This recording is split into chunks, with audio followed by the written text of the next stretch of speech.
Today is the 1 year anniversary of my good friend Malakai's passing.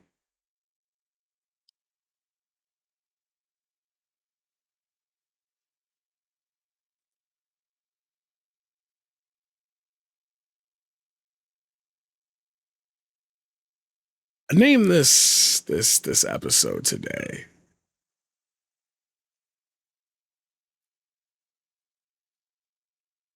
I named it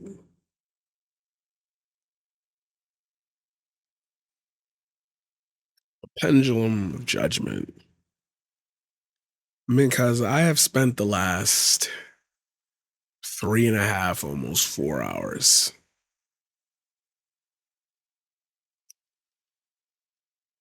I have spent maybe the last 3, 4 hours, days even, just always picturing how I was gonna address a memorial video first. How would I ever how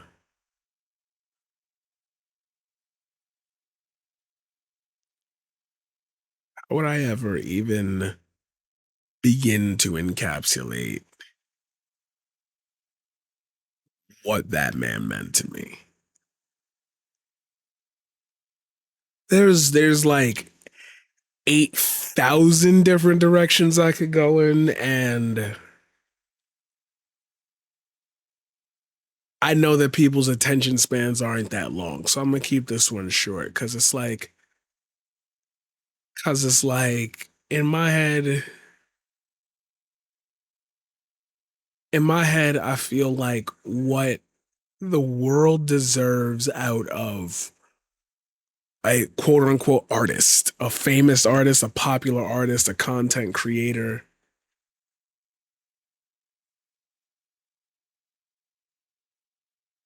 is at least the idea of knowing that vulnerability exists when you don't have a chance otherwise to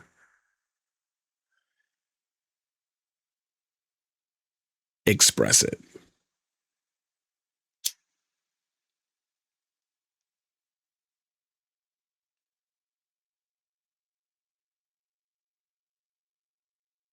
We're not given the perfect time, the perfect script, the perfect, attitude. We're not given time as time exists. We're only given time as a mover, as a forward moving, perpetual motion machine, no matter if we are here to experience it, if we are here to consciously understand it, time is just a thing. We are anything more than a blink in the eye of all that could be. And somehow, I don't know how this dude had it, but Malachi always had the answer. He was like the universe's call.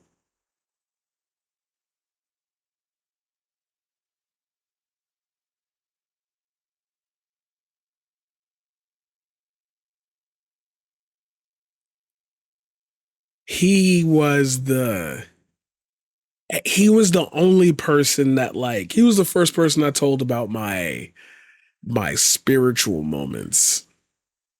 He was the first one I ever admitted to about like the idea of what I've seen when I do the thing I do, which for most of my YouTube audience, you have no idea what the fuck I'm talking about. But just if you had a belief in angels, God, or something supernatural, just put it to you this way: I'm throwing this lob out here, and I'm living proof of it, consistent living proof. Um,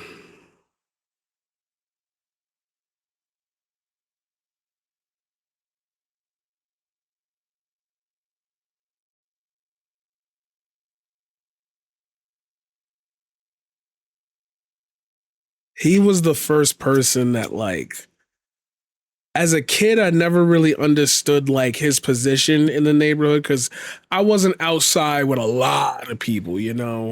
The school connected me to a lot of people because we all lived in the neighborhood, but I definitely was one of them like you gotta just live there type beat, you know? And so I didn't know like he used to babysit a bunch of my friends when they were kids. He was like the neighborhood guy for stuff.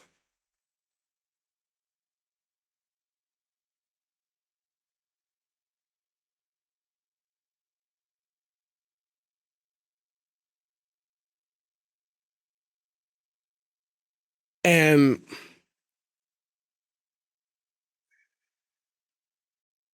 I don't ever get to feel sad about it because he always appeared when I needed him to. And I can't, you know how you think about somebody and they call you, or you think about somebody and they text you, and you be like, "You're gonna live a long time. I was just thinking about you." And it's like we had just started texting.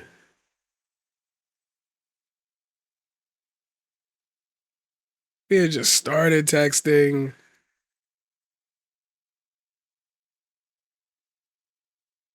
And it was like, I remember last, I remember last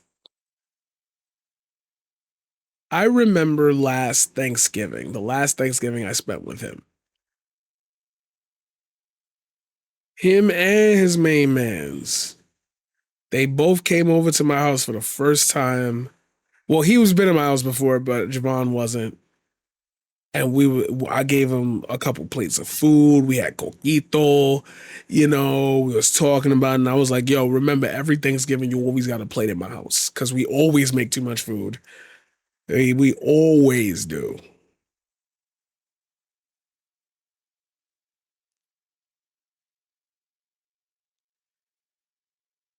I just remember, like, at that point in time, I always recognized that, like, that's a guy that, like, if he had it, I would have had it. He would have gave that shit to me.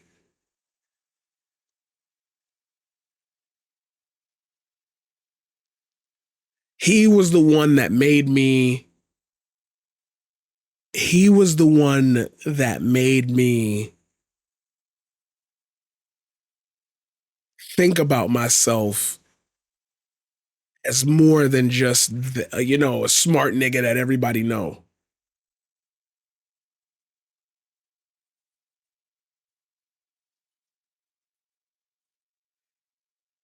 And I think about Kane Carter and I think about When Geniuses Smile, and I'm like, yo, that nigga was a genius. That nigga was a genius. That nigga was a genius.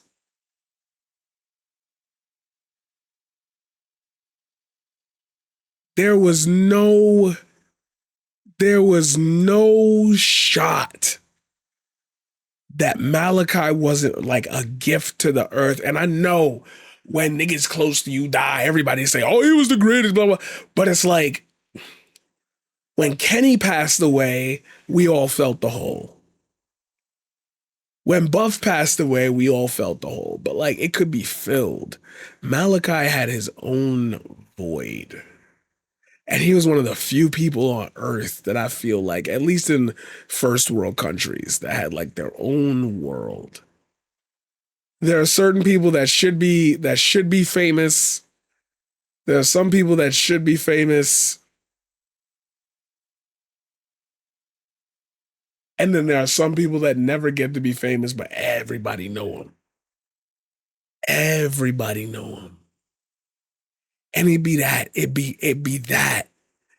world that they generate, the thoughts that they generate. He was the one that made me do that video about my affirmations before a stream. He was the one. He was the one that made me say, I told him I was nervous about the Destiny panel. I told him I was nervous. I'm a black man going in there trying to talk, politics and show I'm smart and like I'm gonna then be put up to a standard when I gotta be like recognized with somebody and this, that, and the other. And it gets me to think when this shit when hey, we talking about a genocide right now, and he was the one who looked me in my eyes and said to me, I promise you, because he was the first person to know that like mad people of mine were dropping dead during COVID because he knew a few of those people, more than a few of those people. His toll wasn't as high as mine, but it was up there. We was both talking about, damn, you ain't hear that nigga die, you ain't hear that nigga die. And he was the one who said to me, yo, I don't think this country going to care about it until like 250,000 deaths. Then maybe we'll take it seriously. And I remember us meeting up after when the death toll went up to past 750 million. Motherfuckers was like still acting like it was nothing. And I was like, damn, bro, if we hit a mill, if we hit a fresh millie, I'm gonna lose my fucking mind. There's no way that we could just straight up wipe a million people off the face of the earth. And the only thing niggas is thinking about is I gotta go get my hair cut. Like, that means that every person somewhere down the chain has lost somebody. If the 6 degrees of separation are real, every person odds on knows somebody who died. Like, we shaved off a piece of the degrees of separation. Niggas is just like, it's just Tuesday. I'm here streaming, asking for subs, asking for like never forget versus is over. That's a big fact. So I'm never supposed to forget my friends, but I gotta move on for the pandemic because it's over. That's crazy.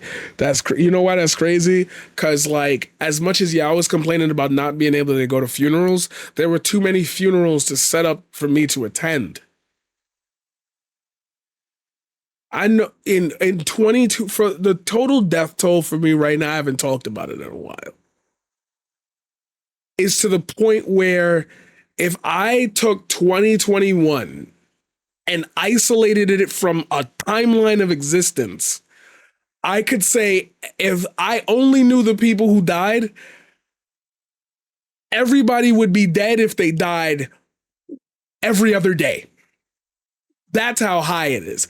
Every other day, my planet would be dead within a year. That to me would be considered a genocide.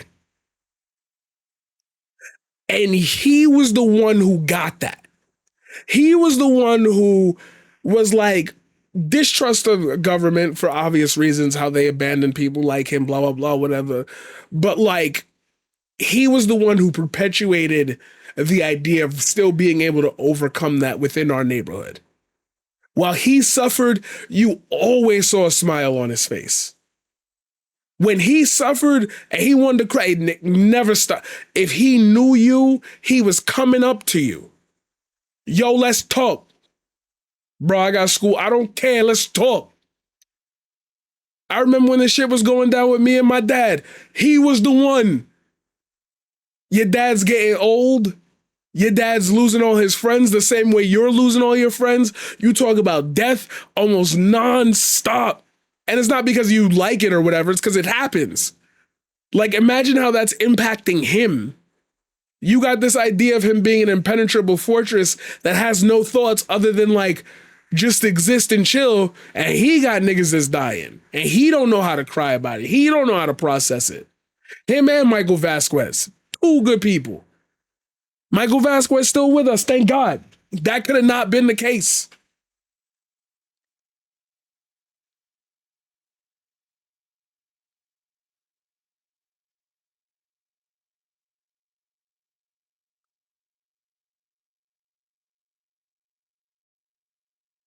And it's like I'm being asked to just keep going. I remember when Geniuses Smile, I said to myself, yo, I'm never going to let myself get to Kane Carter's level where I cannot emotionally feel those deaths anymore. I'm at that level. Sorry that I got a better camera than when Kane Carter did it, but I'm at that level. When your hand is still, it just do this. When it just do this, when it don't tweak no more, the tension in my body to give a fuck is gone. The tension in my body to give a fuck is gone. And every day I have to pretend that it's not. I give a fuck who president. I don't give. I want to know what solution does Malakai now have? What other shit is he now thinking about? Is he thinking about it? Because every day I exist is a day that I can recognize the world still spinning. I am asked to entertain you. I ask that of myself. I don't even feel like this is the distraction. But if I could tell you this and at the same moment turn around and say, hey, this shit we got to address, we got to keep moving. Why don't you, like, what does he know? Why didn't I take more pictures with him? He was there for the projects. I got the text messages. Why did I take more pictures? He's the person where his death makes me not ask those questions. I don't ask them questions. Why did I get more videos? Why did I get more pictures, more times, more memories? He's the one who prepped me for my father's passing. Because I know with both of them, whether there were problems, issues, or whatever, the times that I idolized them and felt like they were perfect for the day, time, moment, second, art, thought, those times are locked in. Malakai could have shot me in the leg before he passed away, and I would have still been like, damn, yeah, I was kind of wilding. He kind of needed to defend himself. I make that shit up. Meanwhile, I got the people who I got the people who who who participate in like genocide denial and like at the same time I'm gonna follow this streamer and if they pick on this streamer and I'm winning the debate because I'm streamer drama in it. What does he know? The first person to ever sit there and say to me, yo, I've seen you grow up as a kid. I remember we was playing Yu-Gi-Oh! On the trash cans. And even though you ain't have no bread or money, your brain was always like levels ahead of everybody. I could tell something was going on. I could tell your dad was doing weird shit. I could tell there was trauma going on because you had the creative genes firing like at nonstop to the point where it was like, how does your brain not burn out?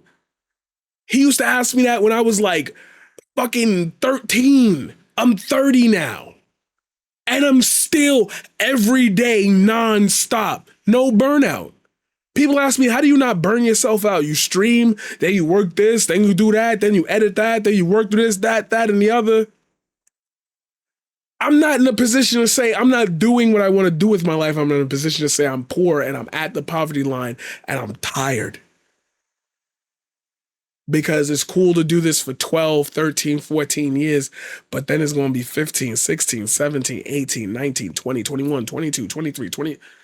At what point do I got to say, I've saved my body long enough. I'm 40. I got no kids. Got a great relationship. Got great cats. No kids. He was the one who made me feel like that Rubik's Cube was just going to solve itself.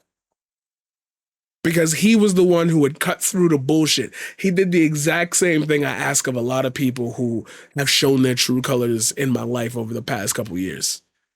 He was the one who said, people will come and go like we always do, but there's something about you that if nobody can embrace that, then they're not worth like breathing. There are rare human beings who are faultless to a fault.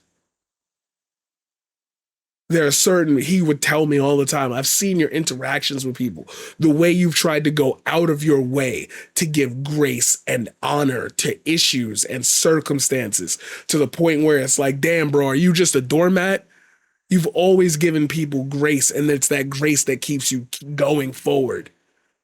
I can't imagine you being in a position of power and like, or you having a voice and it ever getting like, you ever using that to achieve a nefarious goal. You've had that power before. You've had the ability to, well, I'm going too much into like actual personal business. I can't do that.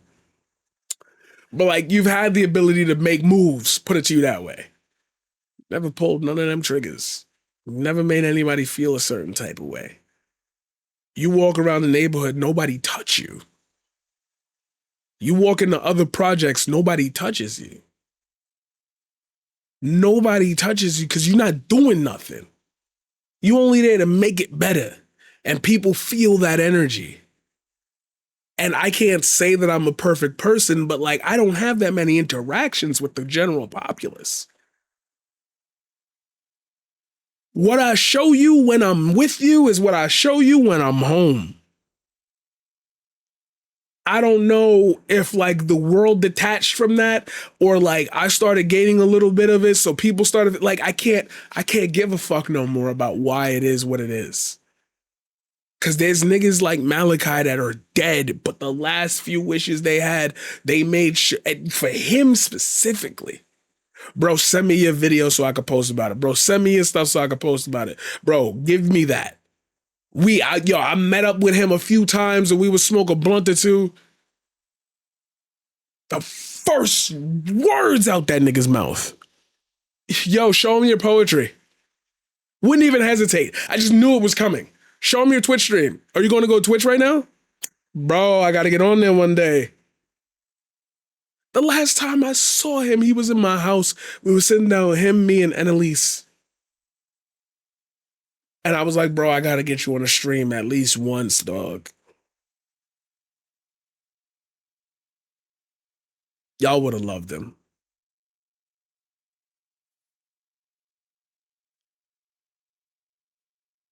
I do love him.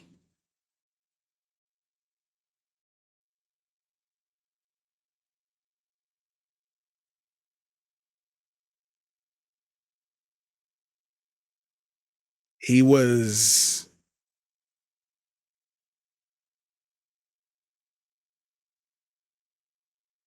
he was a good man.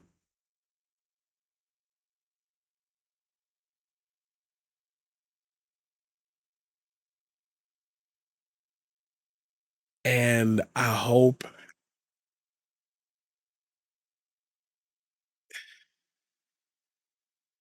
dog, he told me, I swear to God, he told me, do not be on this fucking corner when you 45 talking about, oh, I tried to run for president, but I got scared and didn't do it. I better hear you did some. I remember when I told him I wanted to run for mayor, and then he was the one who told me about Andrew Yang running. And I was like, what? Because I wasn't trying to be on the internet as much as I needed to be going out to left, right, up, down places.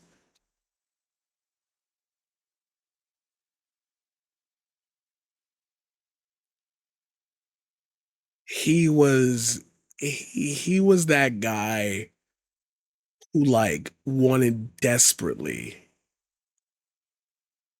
to see like his niggas fly.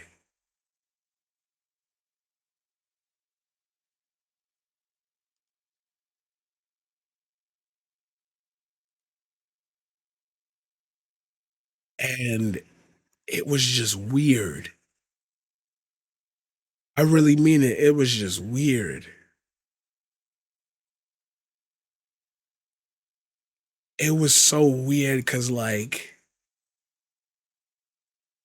all the times to be born, would I have found that same person if I was born in 1973?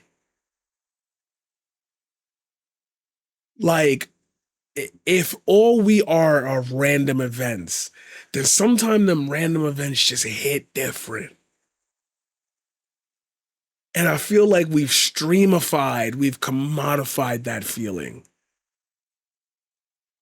I'd rather watch someone have that feeling than be inspired to try to get that feeling myself. And that's okay. The world is fucked, dog.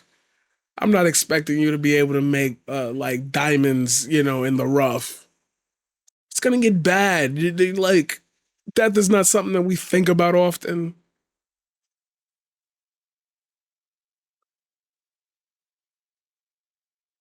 But it's like for him, I don't gotta worry about what he would have said.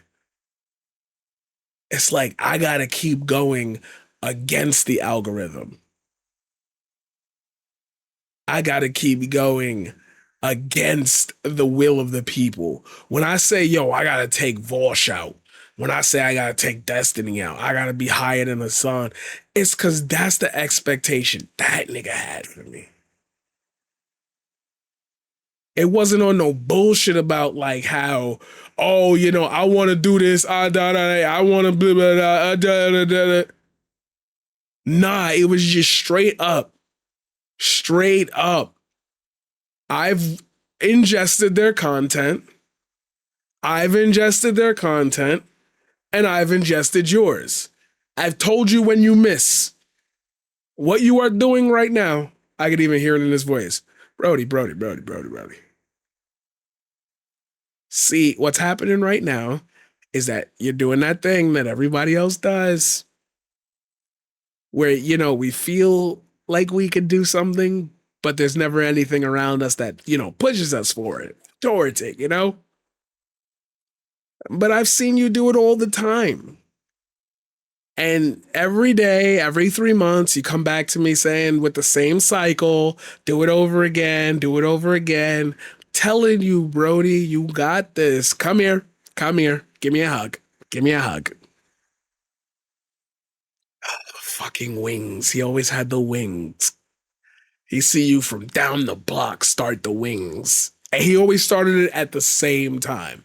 If he was down the block, he'd be like, up, come here. And he'd slow it down. And when you got just to that same distance away, he start the wings.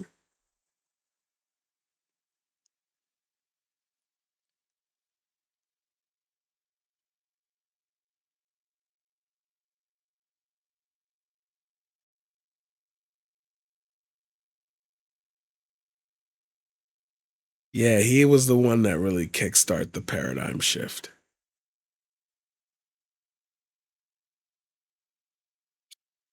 He's like, why do you ever feel nervous about anything, dog? Every time you say you're not gonna knock it out of the park, you over deliver to the degree where, like, at this point, you could just put on the camera and like a picture of a moose, and like your fans would probably sit there and watch it for 6 hours, expecting something to happen from it.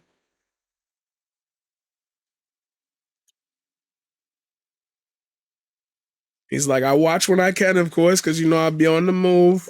Don't got Wi-Fi on my phone. Nigga never had Wi. I remember the day he got Wi-Fi. The first thing he was like, "I'm downloading a Yu-Gi-Oh emulator, and I'm running test decks."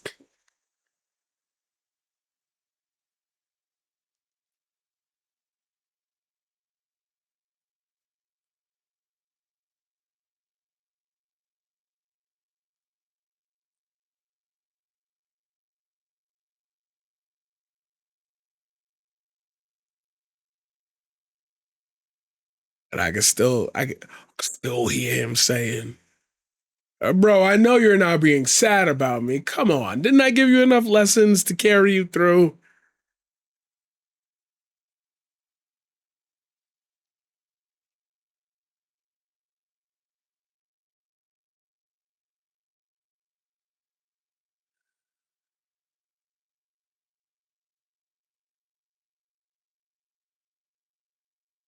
That's what it feels like to see a genius smile. For some reason, they definitely don't got their own world figured out, but being around them makes the world seem easy to digest. That's their secret. That's what they learning up there. That's when they graduate, when Malachi graduated, that's what he know now. Now he could see the board. He can see the entire board now. And he can see all the moves he made. He can see how many times he messed up here, times he messed up there. But he can see everybody's board. And he's like, "Yep, I was right about that." And he just spends all that time just remarking about, "Oh, I hope he goes this way. Oh, I hope he goes that way."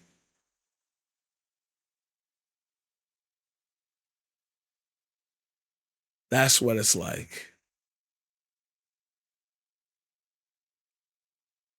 Geniuses smile.